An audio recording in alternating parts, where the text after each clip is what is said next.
target recruitment for those who are unemployed or underemployed. We have a lot of underemployed folks in that region, so that's a goal as well.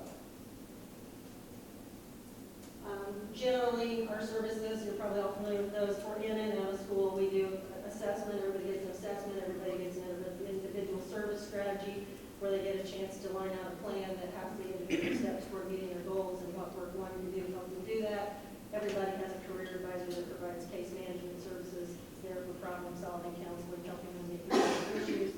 And obviously the 14 elements, 9 of which were here during WIA, I'm sure you're all familiar with those, so I will stick to the script that they asked me to do. Talk about 5 new elements. The 5 new elements in our region, this is a little bit about how we're trying to implement those. Education concurrent with workforce preparation. JAG is an excellent model, and obviously in our JAG programs, we do the JAG model services, but we have learned that we can steal some things from the JAG model services and implement it with other populations and other programs that we do. So we are borrowing some ideas from the JAG model and doing it with our in and out of school youth. Other strategies for us, I mentioned earlier, we're big on work-based learning, so we're trying to continue to grow opportunities for youth while they're in school to have an opportunity to also have a work-based learning activity, work experience, OJT, or an internship, so that what they learn in the classroom is reinforced by what they're doing at work simultaneously, or certainly toward the end of their training program. Obviously, the goal for this whole thing is to make sure they get not only a recognized credential as they're leaving school, but also to have some valuable work experience and connections in that industry. Financial literacy education is a new element that's not new to Region 8. For a number of years, we have required anyone who wants our assistance with tuition and books to go to school to go through a financial literacy workshop, either one-on-one or in a group, to make sure mostly that they understand their budget, that they understand if I'm sending you to training and it's going to ultimately lead to a $12 an hour job, and then you're going to come back in here 2 months telling me you can't live on $12, you need 16. We need to figure that out now before you pick it through. So we do financial literacy education with everyone to make sure they understand their budget and credit cards and how to make good financial decisions, and how whatever career path they're picking will play into that with it.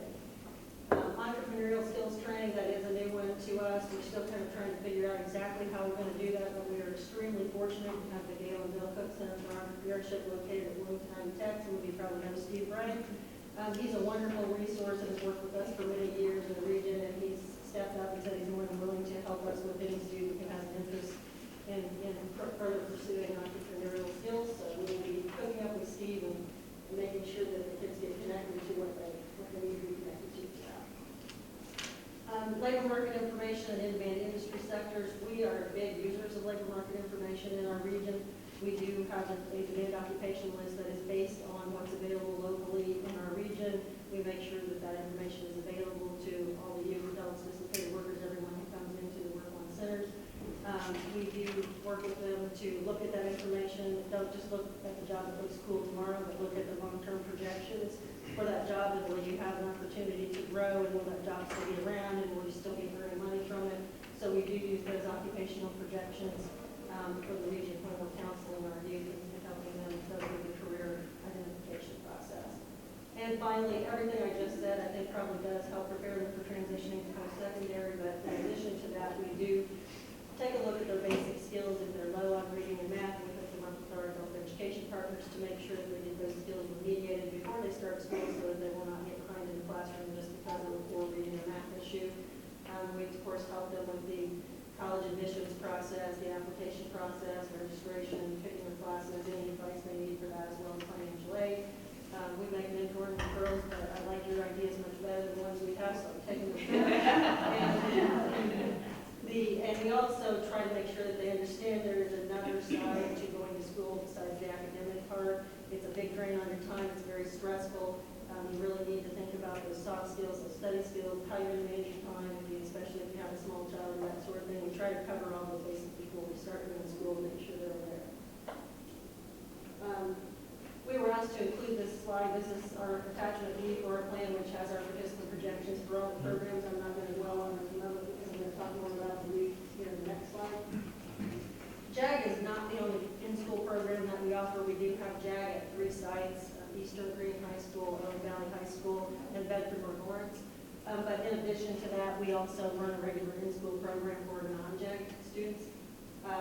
For PY16, our planned budget is about $250,000. Obviously, the maximum 25% of that can be spent on in-school youth, so that would be the most we would plan to spend on that. The number to be enrolled on WIOA is about 150 in-school youth, which makes our plan cost per enrollment at $1,507. We can keep that plan cost per enrollment pretty low, much lower than we otherwise would be able to. We're fortunate that we have Vincent University as our service provider for not only youth, but also for adult facilitated work Indiana, whatever programs we're operating. What that does for the youth, it allows them to sit with one case manager who gets to know them, and probably unbeknownst to them, that case manager is dipping into any bucket they possibly can to put together a good package of funding and services in a very well coordinated way that the youth really doesn't have to worry about going to see someone else or whatever. So that allows us to keep our cost per enrollment on the youth program probably a little lower than we would otherwise be able to do if we didn't have a case manager who could combine all those resources. So some of the costs for particularly those 18 and over are paid for out of our adult program because many of them are automatically just co-enrolled into that.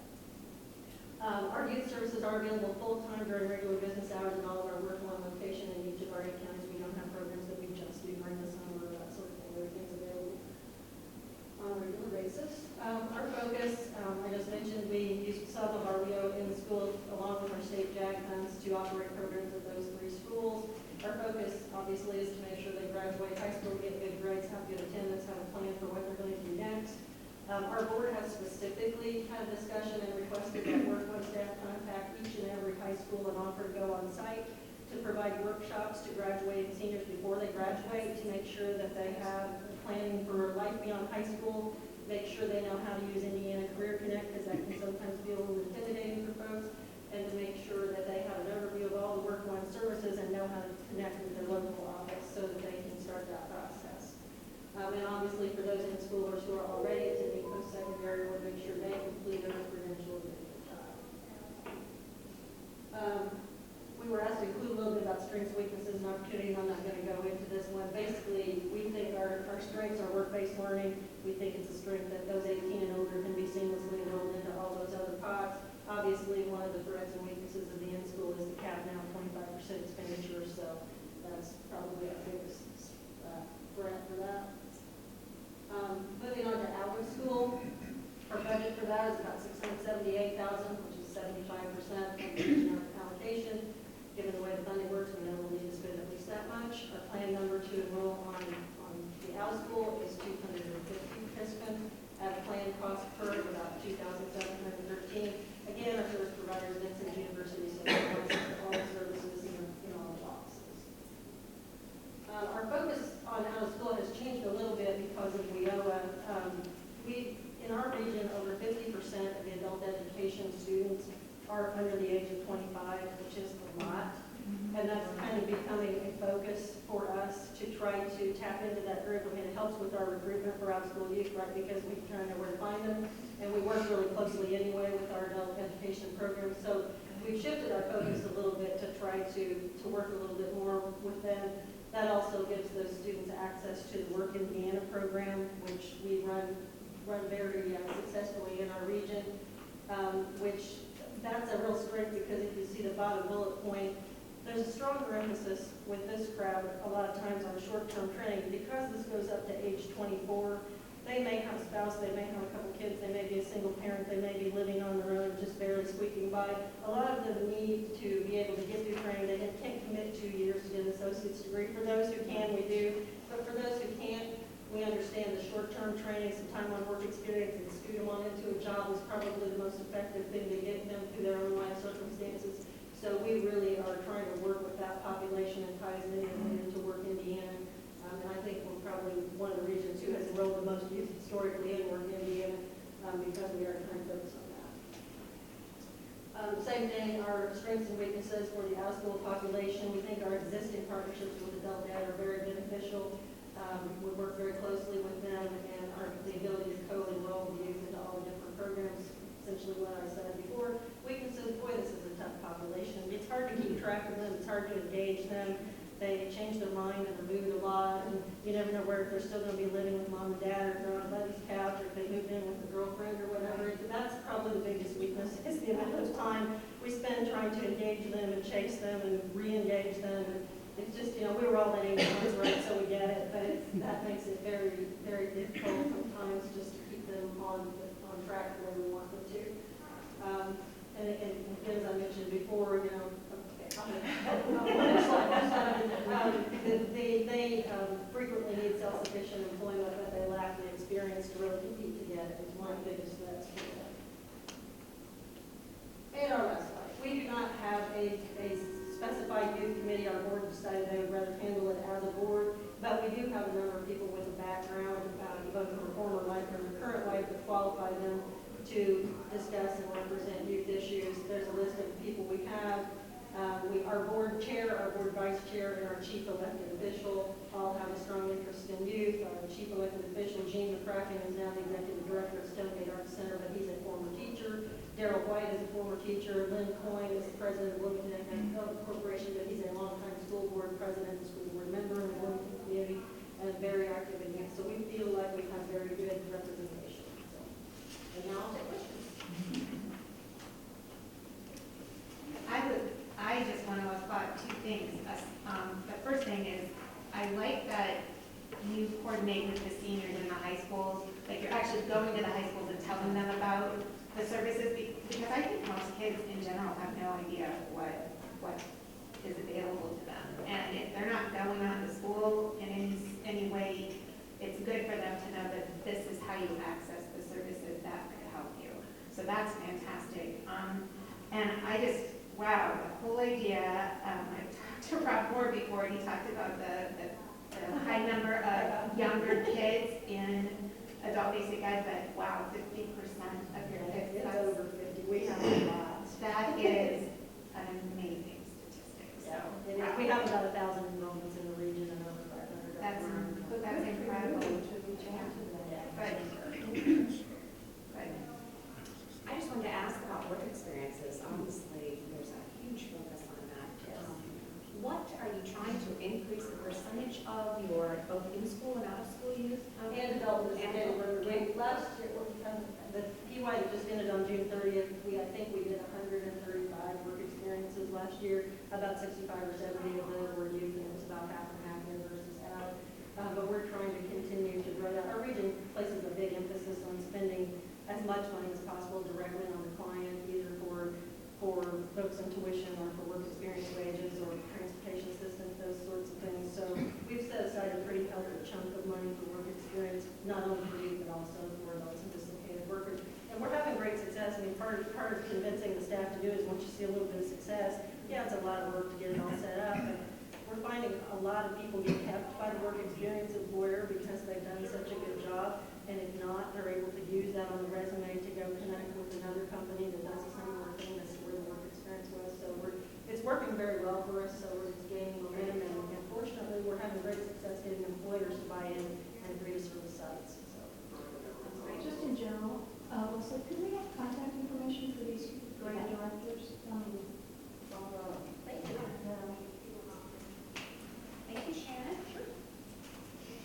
All right, Tammy from Region 1. You guys are doing a great job. I appreciate that. I can tell you practice.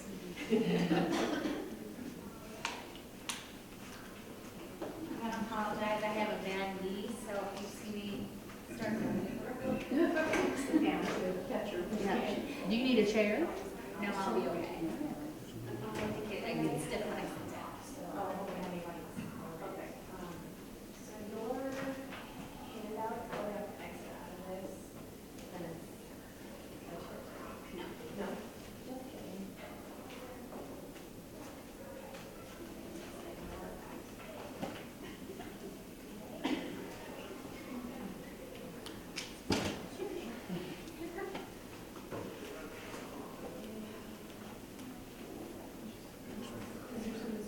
She couldn't hear me. Oh, she can hear, okay. Hopefully she can hear me now. My name is Tammy Stott. I'm a senior associate in Region 1, which is Northwest Indiana. I want to thank the SWIC Council for giving me the opportunity to present on the youth portion of our regional plan. Hopefully. Our board has a mission to make sure that Northwest Indiana workforce is highly skilled, motivated, diverse, and earning sustainable or higher wages, and that they're actively engaged in skill advancement and lifelong learning even after they come through our programs. We want to mobilize and integrate the leadership, services, and resources of our community, and when I speak community, Region 1, to support workforce development. The core objectives of our board are to increase the skills of our current workforce, making sure they're aligned with economic development strategies. We want to improve employer access to those qualified workers and make sure they're aware of training resources available to them or that we provide to the workers. We want to ensure that our youth in Northwest Indiana are positioned for continued success and also lifelong learning. We want to encourage and support an entrepreneurial spirit, and we want to ensure that there's compliance and efficient operations of our workforce development system. As we mentioned before, we want to make sure that our workers are skilled and qualified, and to do so, when we looked at the drivers of our economy, and our key industry clusters in Region 1 are manufacturing, healthcare, transportation, distribution, logistics, construction, and hospitality, entertainment, arts, retail, and tourism. We have some casinos and other things up in our area. What is good about this, these key industry clusters are perfect for youth for not only entry-level positions, but also if they get some short-term training, they can get maybe mid-level positions and a higher wage. We do have a lot of training in these areas as well. The goals of our youth and young adult, as we call some of our older out-of-school youth, programming are career exploration resulting in career pathways. In our region, we've built an online platform. We call it the Career Decision Making Course. It is a collection of local, regional, state, and national resources available for our youth. It starts with them taking the Indiana Career Explorer to assess what their career interests are. They then, once they decide, they take the top 2 industry clusters, and they're provided a collection of resources. We have them do research using Hoosier data, looking at the hot 50 jobs. They might go to ONET. We have asked them to register in Indiana Career Connect, and there's a youth section where they can get other links for other resources. And then we also recently have done videos with local employers that we ask them to watch. So they get an idea of what the industry is all about, what kind of jobs are in that industry, and what skills you need to have those. And then we move on to practical application, and that includes kind of practicing before they do things. We implemented simulations with our youth. So if you know Sims, so we have them do customer service. There's a call center, there's sales, and then we have a virtual cash drawer, which I practice and fail, so I cannot go into tougher. So, and then once they finish that, then we put them into some type of work-based learning activity, whether it's a work experience, internship, if their career leads them to go into a pre-apprenticeship or on-a-job training. Our other goal is to make sure that our youth are prepared for 21st century skills, make sure that they have those job skills they need and the soft skills they might be referred to as work ethics. We want to make sure that they get the credentials they need to succeed, and then finally placement into employment or post-secondary training. So we have procured 2 providers to implement our youth program. JobWorks will be implementing our in-school JAB program, and then we're piloting a program called Career Pathways. It's for youth that are co-enrolled with adult ed. So all the youth in that program are also adult ed students. And then they'll also provide individualized services and activities. And our other provider is Goodwill Industries in Michiana. They're going to implement the out-of-school JAB program. We have currently 1 program. And then they'll also do individualized services and activities. And then for in-school, we have decided in our region to only do the JAB program. We have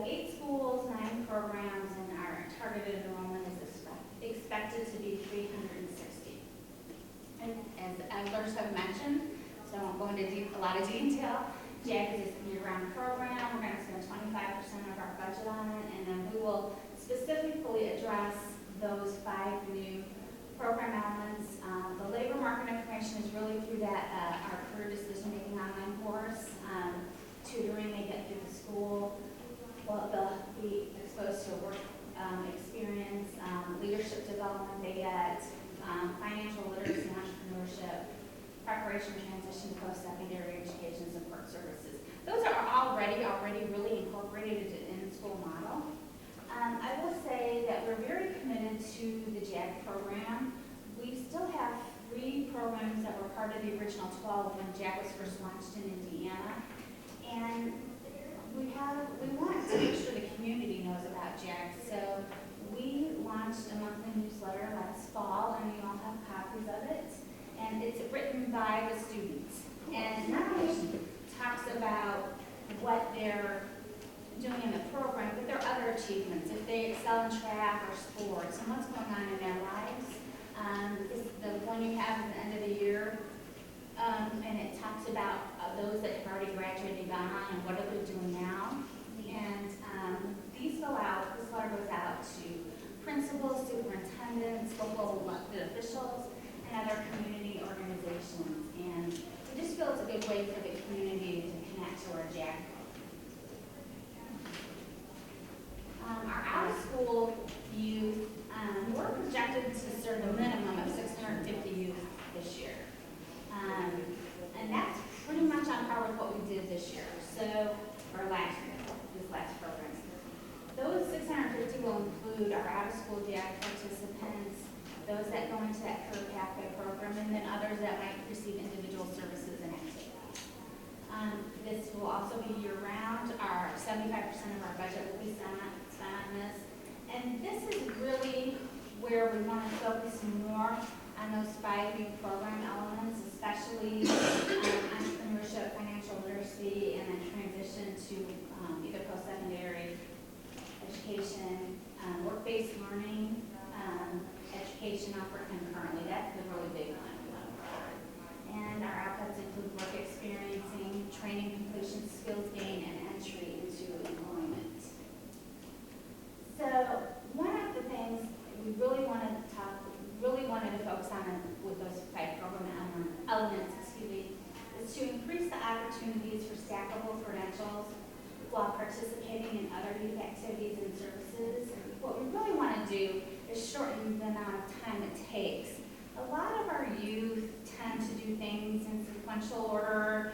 They might be working on a high school diploma or high school equivalency, and then they leave and go to work, and then they come back.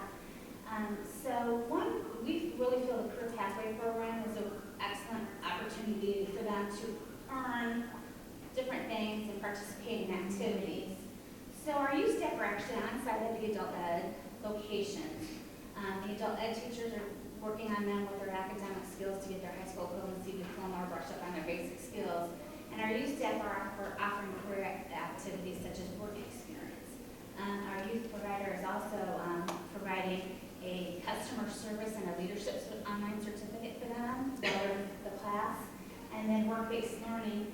And then from there, they could go on to either OJT or some occupational training. So instead of doing sequential, we're trying to combine it more stackable. We would like to do a lot of additional e-learning courses in other areas such as financial literacy and entrepreneurship. We have the hands-on baking, but we recently introduced also the, I can't remember the name, but the one from the Hoosier Data. In reality, they really like that. But we want to find other things. We find a lot of youth like technology versus the lecture classroom style for our out-of-school youth. And we want to make sure that the out-of-school youth are getting their customer service and leadership skills. And then finally, additional activities for both employment and post-secondary education. We focus a lot on that in school youth, but I really think we need to work on that with our out-of-school youth.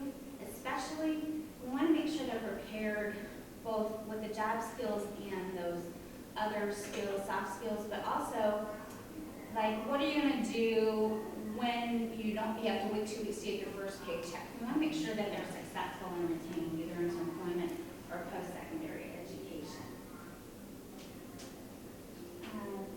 Our out-of-school youth success indicators, of course, for the career pathway development, once they complete the course. If they're a dropout, we want them to get the high school equivalency diploma. Participation in work-based learning activities. We would like all our youth to do that. That's not always possible, but there's some ways we can do that is through the simulations, through job shadowing, tours of companies, but at least 20% of our budget will be used for work experiences, pre-apprenticeships, or on-the-job training. And then we want all of our youth to have some level of certificate or credential, whether it's the high school level or even a certificate of achievement or some industry recognized certification, just so that they can pull it together for a future employer. Of course, we want to meet the WIOA published measures. That's one of our goals. And return on investment. We plan to compare our expenditures to our schools. And we feel that partnerships are key to our success.